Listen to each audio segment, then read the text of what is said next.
வணக்கம். தமிழ் ஃபுட் கார்னரில் இன்றைக்கி வெள்ளரிக்காய் தயிர் பச்சடி பண்ண போகிறோம். வெள்ளரிக்காயில் நிறைய நீர்ச்சத்து இருக்கிறதுனால உடம்புக்கு ரொம்ப நல்லது.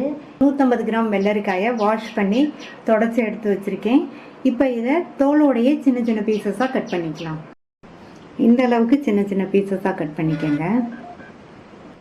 இந்த பேனில் 1 டேபிள் ஸ்பூன் எண்ணெய் சூடானதும் அதில் 1/2 டீஸ்பூன் கடுகு, 1/2 டீஸ்பூன் உளுந்து, 1/4 டீஸ்பூன் சீரகம் சேர்த்துட்டு ஒரு கட் பண்ண காஞ்ச மிளகாயும் சேர்த்து கட் பண்ண ஒரு பச்சை மிளகாயும் பொடியாக கட் பண்ண கொஞ்சம் கறிவேப்பிலையும் சேர்த்துட்டு கூடவே ஒரு மீடியம் சைஸ் வெங்காயத்தையும் கட் பண்ணி சேர்த்துருக்கேன். ஸ்டவ்வை சிம்மில் வச்சுட்டு இந்த வெங்காயம் நல்லா சாஃப்ட் ஆகிற வரையும் வதக்கிக்கலாம். வெங்காயம் வதங்கி நல்லா சாஃப்ட் ஆகிடுச்சு. அடுத்து கட் பண்ண வெள்ளரிக்காயை சேர்த்துட்டு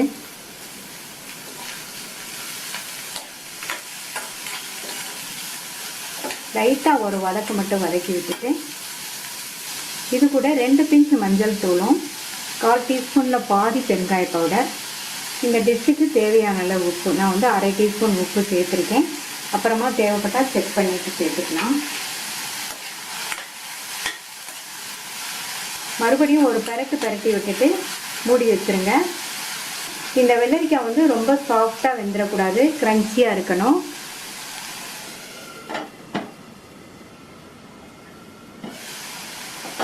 ஒரு 2லேருந்து 3 நிமிஷம் வெள்ளரிக்காய் வெந்துட்டு இருக்கட்டும். இடையில இந்த மாதிரி ஓப்பன் பண்ணி பார்த்து கிண்டி விட்டுக்கோங்க.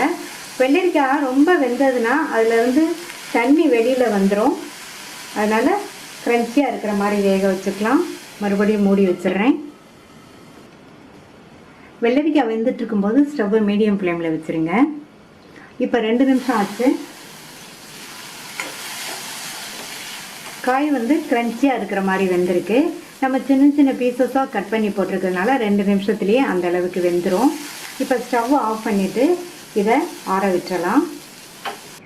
1/2 கப் அளவுக்கு கரெக்டான புளிப்புள்ள கெட்டி தயிரை இந்த பவுலில் சேர்த்துட்டு நல்லா ஒரு ஸ்பூன் வச்சு பீட் பண்ணி விட்டுருங்க. தயிரை நல்லா பீட் பண்ணியாச்சு. ஸ்பூன் அல்லது விஸ்க் வச்சு பீட் பண்ணிக்கோங்க. வெள்ளரிக்காய் ஆறிடுச்சு. பீட் பண்ண தயிரை இதில் சேர்த்துட்டு மிக்ஸ் பண்ணி விட்டுறலாம்.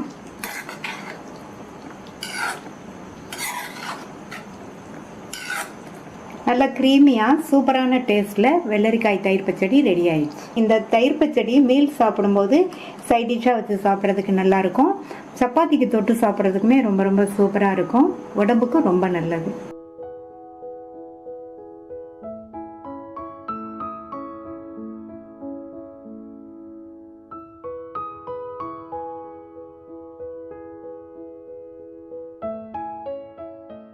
வெள்ளரிக்காய் கோசாம்பரி பண்ண போகிறோம். ஒரு பெரிய வெள்ளரிக்காய் எடுத்து வச்சுருக்கேன். அப்புறமா 1/4 கப்பு பாசிப்பருப்பை 1/2 மணி நேரம் ஊற வச்சுட்டு அதில் உள்ள தண்ணியை கம்ப்ளீட்டாக வடித்து எடுத்து வச்சுருக்கேன். செய்ய ஸ்டார்ட் பண்ணலாம். இப்போ இந்த வெள்ளரிக்காயில் உள்ள மேல் தோலை சீவிக்கலாம்.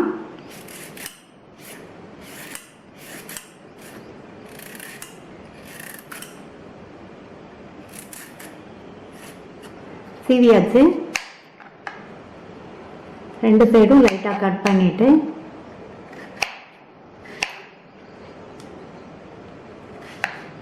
இதில் நடுவில் சின்ன சின்ன விதைகள் இருக்குது பார்த்தீங்களா, அதை மட்டும் எடுத்துருங்க.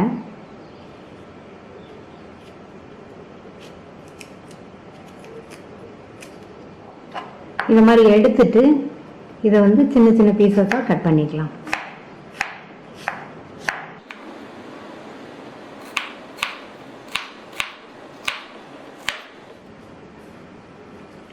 இந்த மிக்சிங் பவுலில் பாசிப்பருப்பு, கட் பண்ண வெள்ளரிக்காய்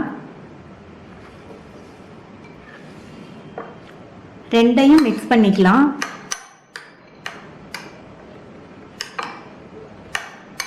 மிக்ஸ் பண்ணி ரெடியாக எடுத்து வச்சுக்கோங்க. நம்ம சர்வ் பண்ணுற நேரத்தில் தான் நம்ம மற்ற பொருட்கள் சேர்க்கணும். ஏன்னா வெள்ளரிக்காய் நீர்ச்சத்துக்கின்ற காய்ங்கிறதுனால வெள்ளரிக்காயில் உள்ள தண்ணிலாம் நம்ம உப்பு இதெல்லாம் சேர்க்கும்போது வெளியில் வந்துடும். சாப்பிட்றதுக்கும் அவ்வளோ டேஸ்ட்டாக இருக்காது. நல்லா மிக்ஸ் பண்ணிவிட்டு சர்வ் பண்ண போகும்போது நம்ம இதை சேர்த்துக்கலாம் மற்றதை. இப்போ இதை நான் சர்வ் பண்ண போகிறேன். இதுக்கு தேவையான அளவு உப்பு, பொடியாக கட் பண்ண 2 பச்சை மிளகாய், 2 டேபிள் ஸ்பூன் தேங்காய் துருவல் சேர்த்துட்டு நல்லா ஒரு தடவை மிக்ஸ் பண்ணி விட்டுருங்க.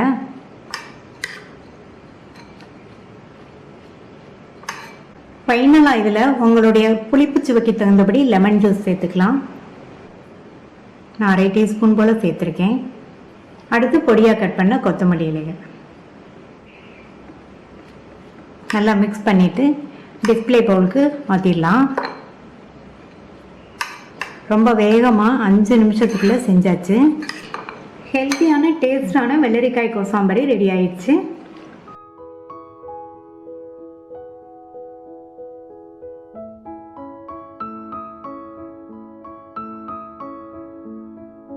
வெள்ளரிக்காய் கடலைப்பருப்பு கூட்டு பண்ண போகிறோம். 400 கிராம் வெள்ளரிக்காயை வாஷ் பண்ணி எடுத்து வச்சிருக்கேன். 50 கிராம் கடலைப்பருப்பை வாஷ் பண்ணிட்டு 1/2 மணி நேரமாக ஊற வச்சிருக்கேன். இந்த பவுலில் 1 டேபிள் ஸ்பூன் பச்சரிசியை வாஷ் பண்ணி எடுத்து வச்சிருக்கேன். இதில் கொஞ்சமாக தண்ணி சேர்த்து 10 நிமிஷம் ஊற வச்சுக்கலாம். ஊறிட்டு இருக்கட்டும். ஒவ்வொரு வெள்ளரிக்காயும் மேலே உள்ள தோலை சீவிட்டு கட் பண்ணிக்கலாம்.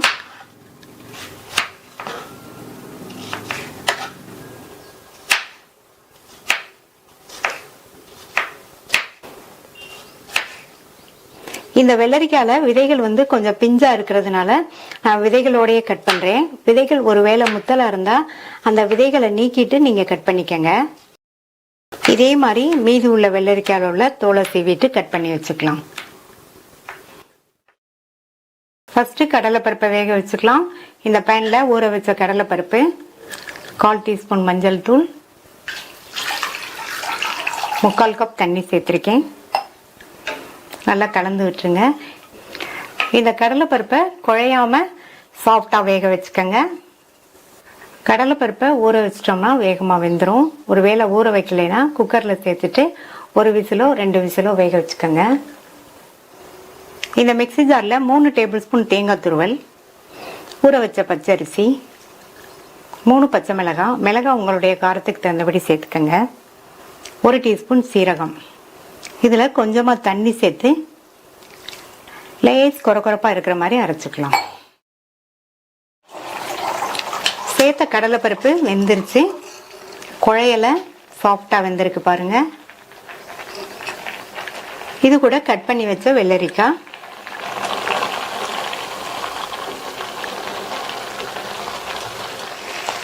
அடுத்து 1/2 கப் போல தண்ணி சேர்க்கிறேன். தண்ணி அளவா சேர்த்தா போதும். ஏன்னா வெள்ளரிக்காய் வேகும் போது இந்த காயில இருந்தும் தண்ணி வெளிவரும். நல்லா இந்த பருப்போட சேர்த்து கலந்து விட்டுருங்க. மூடி வச்சிருங்க. இந்த வெள்ளரிக்காய் வெந்து வரட்டும். காய் வெந்துட்டு இருக்கும்போது ஓப்பன் பண்ணி பார்த்து இந்த மாதிரி கிண்டி விட்டுக்கங்க. கிண்டி விட்டுட்டு மறுபடியும் மூடி வச்சிருங்க. அந்த மாதிரி பண்ணா எல்லா காயுமே ஒன்று போல வேகும். இந்த வெள்ளரிக்காய் கடலைப்பருப்போட சேர்ந்து வெந்துருச்சு. வெள்ளரிக்காயுமே குழையலை, நல்லா கரெக்டாக வெந்திருக்கு. இந்த அளவுக்கு வேக வச்சுட்டு இது கூட நம்ம அரைச்ச இந்த தேங்காய் விழுதை சேர்த்துக்கலாம். மிக்ஸி ஜாரை கழுவி கொஞ்சமாக தண்ணி சேர்க்குறேன். நல்லா மிக்ஸ் பண்ணி விட்டுட்டு தண்ணி சேர்த்துட்டு இந்த கூட்டுக்கு தேவையான அளவு உப்பை சேர்த்துக்கலாம். நல்லா மிக்ஸ் பண்ணி விட்டுருங்க. நம்ம சேர்த்த அந்த தேங்காய் விழுதோட பச்சை வாசனை போக ஒரு 2 நிமிஷத்துக்கு மட்டும் கொதிச்சுட்டு இருக்கட்டும். 2 நிமிஷமா எல்லாம் நல்லா ஒன்று சேர்ந்து நம்ம சேர்த்த தேங்காய் விழுதோட பச்சை வாசனை எல்லாம் போயிடுச்சு. இதுக்கு ஒரு தாளிப்பை கொடுத்துடலாம். தாளிக்கிறதுக்கு 1 டேபிள் ஸ்பூன் தேங்காய் எண்ணெய் சேர்த்துருக்கேன். தேங்காய் எண்ணெய் சேர்த்தோம்னா நல்லா வாசனையாக இருக்கும், டேஸ்டாகவும் இருக்கும். எண்ணெய் சூடாயிடுச்சு. அதில் 1/2 டீஸ்பூன் கடுகு, 2 டீஸ்பூன் உளுந்தம்பருப்பு, உளுந்து கொஞ்சம் அதிகமாகவே சேர்த்துக்கங்க, நல்லாயிருக்கும். அடுத்து கறிவேப்பிலை, 2 காஞ்ச மிளகாய், 1/4 டீஸ்பூன் பெருங்காய பவுடர். தாளிப்பை இந்த கூட்டில் சேர்த்துடலாம். தாளிப்பு சேர்த்துட்டு நல்லா ஒரு தடவை கலந்து விட்டுருங்க. கடைசி அதில் கொஞ்சமாக கட் பண்ண கொத்தமல்லி இலைகள் சேர்த்துக்கலாம், நல்லா வாசனையாக இருக்கும்.